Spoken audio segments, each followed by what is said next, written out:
অন্য রাজ্য থেকে মানুষ পরীক্ষা দিতে এসেছিল এবং বাংলা পক্ষ বলে একটি সংগঠন, তারা মানে নিজেদেরকে আইবি পরিচয় দিয়ে এই ছাত্রদের হেনস্থা করা হয় অন্য রাজ্যের ছাত্রদের।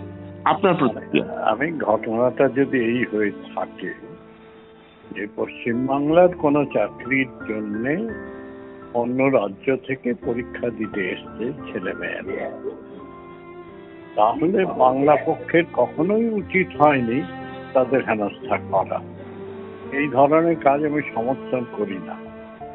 যারা চাকরি দিচ্ছে, এমপ্লয়ার যারা, তাদের বিজ্ঞাপনে যদি কোনো রকম বিধিনিষেধ না থাকে যে শুধু বাঙালিদের চাকরির পরীক্ষায় নেওয়া হবে, তাহলে তারা ভারতের গণতান্ত্রিক অধিকারী, তারা নিজেরা দরখাস্ত করেছে এবং পরীক্ষা দিতে এসেছে।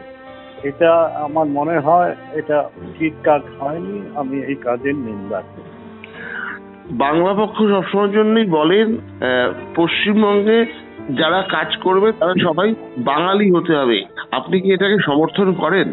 না, আমি এটা সমর্থন করি। তাহলে পশ্চিমবঙ্গের ঠিক এই পশ্চিমবঙ্গের ছেলেদেরও এই ব্যাপারই হবে।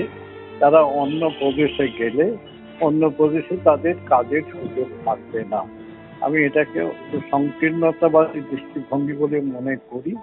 আমি মনে করি কাজের যোগ্যতা অনুযায়ী নির্বাচিত হওয়া দরকার।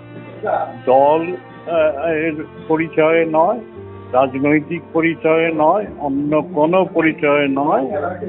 যার যে যোগ্য বিবেচিত হবে, সে যদি ভারতীয় হয় তার যে কোনো প্রদেশে কাজ পাওয়া দরকার।